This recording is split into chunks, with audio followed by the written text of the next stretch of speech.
नमस्कार दोस्तों। इस वीडियो में आपका हार्दिक स्वागत है। मैं हूं पत्रकार योगेंद्र योगी। दोस्तों, ईरान के सुप्रीम लीडर अयातुल्ला खोमनेई की मौत के बाद उत्तर प्रदेश, जम्मू कश्मीर, दिल्ली, बिहार और झारखंड समेत कई राज्यों में लोगों ने प्रदर्शन किया। उत्तर प्रदेश में लखनऊ, आगरा, मेरठ और अलीगंज में शिया मुसलमानों के हजारों लोग प्रदर्शन में शामिल हुए। महिला, बच्चे, पुरुष रोते हुए उन्होंने मातम मनाया। इसी तरह श्रीनगर में सिया समुदाय के लोगों ने विरोध प्रदर्शन किया। प्रदर्शनकारियों ने संयुक्त राष्ट्र सैन्य पर्यवेक्षक समूह के हेडक्वार्टर के बाहर इकट्ठा होकर नारेबाजी की। श्रीनगर में विरोध प्रदर्शनों को रोकने के लिए कई इलाके सील कर दिए गए और लाल चौक में घंटा घर के पास सुरक्षा कड़ी कर दी गई। कश्मीर में सभी स्कूल और कॉलेज 2 दिन के लिए बंद हैं। शालटेंग इलाके में विरोध मार्च को रोकने के लिए पुलिस ने आंसू गैस छोड़ी और कई प्रदर्शनकारियों को हिरासत में लिया। आप बताइए कि पड़ोसी देश पाकिस्तान में हिंसक प्रदर्शन हुए, वहाँ पर शिया समुदाय के लोगों ने कराची में अमरीकी जो कॉन्सुलेट है, दूतावास है, उसके बाहर प्रदर्शन किए और वो जब सुरक्षा की लाइन तोड़ के अंदर जाने लगे तो अमरीकी जो सुरक्षा सैनिक हैं उन्होंने गोलियां चलाई और करीब 1 दर्जन लोग मारे गए। हालांकि भारत में ऐसी नौबत नहीं आई है इस तरह की। तो ये हालत है पूरे देश में। और नई दिल्ली में ईरानी दूतावास ने अयातुल्ला खोमनेई की मौत पर भारत से साफ लहजे में उम्मीद की है कि दिल्ली इस अपराध की कड़ी निंदा करे। ईरान ने भारत जैसे स्वतंत्र और न्यायप्रिय देशों से अपील की है कि वे इस घटना पर चुप्पी न साधें। ईरान चाहता है कि भारत वैश्विक मंच पर अमेरिका और इजराइल की खुल के निंदा करे। 1 मई 2026 को ईरान के सर्वोच्च नेता अयातुल्ला अली खोमनेई की मौत ने भारत में दोस्तों राजनीतिक बहस छेड़ दी है। विपक्ष सरकार से औपचारिक शोक संवेदना की मांग कर रहा है। ईरान के सुप्रीम लीडर खोमनेई की हत्या के बाद अब भारत में भी सियासत शुरू हो गई है। कांग्रेस नेता पवन खेड़ा ने प्रधानमंत्री नरेंद्र मोदी पर जोरदार हमला बोलते हुए कहा कि श्रद्धांजलि नहीं देने के लिए ये जो परंपरा है ये बहुत ही नकारात्मक, बहुत गलत है। खेड़ा ने कहा कि भारत के नेतृत्व की यह कमजोरी इतिहास में दर्ज हो चुकी है। वहीं मल्लिकार्जुन खड़गे ने केंद्र सरकार पर सवाल उठाया और खोमनेई के परिवार के प्रति संवेदना जुटाई। प्रधानमंत्री नरेंद्र मोदी की सरकार ने क्षेत्रीय तनाव बढ़ने के बीच संयम और तनाव कम करने की अपील करते हुए चुप्पी साध रखी है। यह रुख अधिकांश प्रमुख वैश्विक शक्तियों की प्रतिक्रिया को दर्शाता है, जिन्होंने या तो चुप्पी साध रखी है या फिर लंबे समय तक सत्ता में रहे ईरानी नेता के निधन का खुलेआम जश्न मनाया है। यह किसी से दबा छिपा नहीं है कि भाजपा मुसलमानों के प्रति कैसा नजरिया रखती है। देश में जब लोकसभा के चुनाव हुए और विधानसभाओं के चुनाव हुए तब भारतीय जनता पार्टी ने मुसलमानों को टिकट देने से दूरी बनाए रखी। तो विदेश मंत्रालय ने संयम और संवाद का आग्रह किया है और यूएई के सहयोगियों पर ईरान के हमलों की निंदा की है। यह ऐसे समय हुआ है जब ईरानी नागरिक तेहरान, कराज, इस्फहान और शिराज की सड़कों पर जश्न मना रहे थे। विपक्ष द्वारा भारत की चुप्पी को सांप्रदायिक करार देने की कोशिश को मुस्लिम बहुल देशों में भी समर्थन नहीं मिल रहा है। दोस्तों, अमेरिका परमाणु समझौते की वार्ता के दौरान कांग्रेस के नेतृत्व वाली यूपीए सरकार ने आईएईए 2005, 2006 और 2009 में ईरान के खिलाफ 3 बार मतदान किया था। तब भारत पर दबाव डालने के लिए तेहरान ने 1 लाख करोड़ रुपए के एलएनजी सौदे को लेकर धमकियां दी थी। ईरान के सर्वोच्च नेता खोमनेई की मौत पर भारत सरकार ने संयम और तनाव कम करने की अपील की है।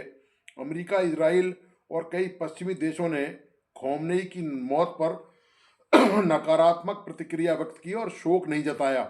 मुस्लिम देशों और खाड़ी सहयोगी देशों ने या तो चुप्पी साधी या सीमित शोक संवेदना व्यक्त की। अब तक दुनिया भर से आई प्रतिक्रियाओं में एक स्पष्ट पैटर्न सामने आता है। G7 देशों में से किसी ने भी खोमनेई की मौत पर शोक संवेदना व्यक्त नहीं की। अमेरिकी राष्ट्रपति डोनाल्ड ट्रंप ने खोमनेई को इतिहास के सबसे दुष्ट लोगों में से एक बताया।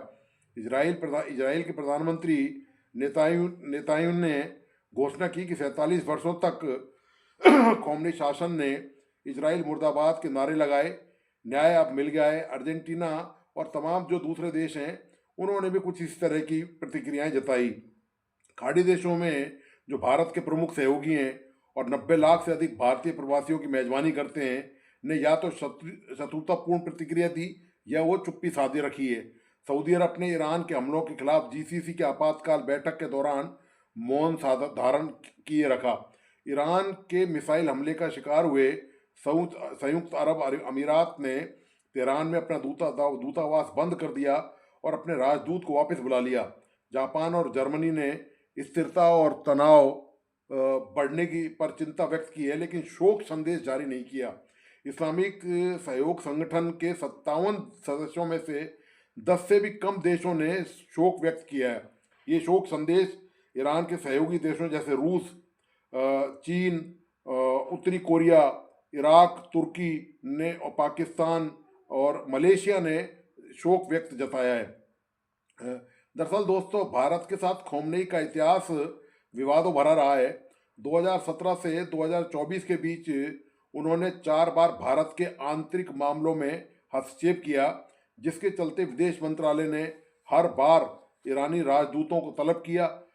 साल 2017 में उन्होंने दबे कुचले कश्मीरियों के लिए खोमनेई ने मुसलमानों को एकजुट होने को कहा, जो पाकिस्तान की शैली से मिलता जुलता था। साल 2019 में अनुच्छेद 370 निरस्त होने के बाद खोमनेई ने न्यायपूर्ण नीति की मांग की। 2020 में दिल्ली दंगों के दौरान उन्होंने India Muslims in India danger hashtag के साथ ट्वीट की और चरमपंथी हिंदुओं द्वारा मुसलमानों का नरसंहार किया जा रहा है, इस बात पर का आरोप लगाया। और ये उनका जो दृष्टिकोण था ये पाकिस्तान के दृष्टिकोण से बिल्कुल मिलता जुलता रहा है। ईरान की संसद ने नागरिकता संशोधन अधिनियम को मुस्लिम विरोधी करार दिया था। सितंबर 2024 में उन्होंने 27 लाख फॉलोअर्स को संबोधित एक ट्वीट में भारत की तुलना गाजा और म्यांमार से की, जिसे विदेश मंत्रालय ने गलत जानकारी पर आधारित बताया।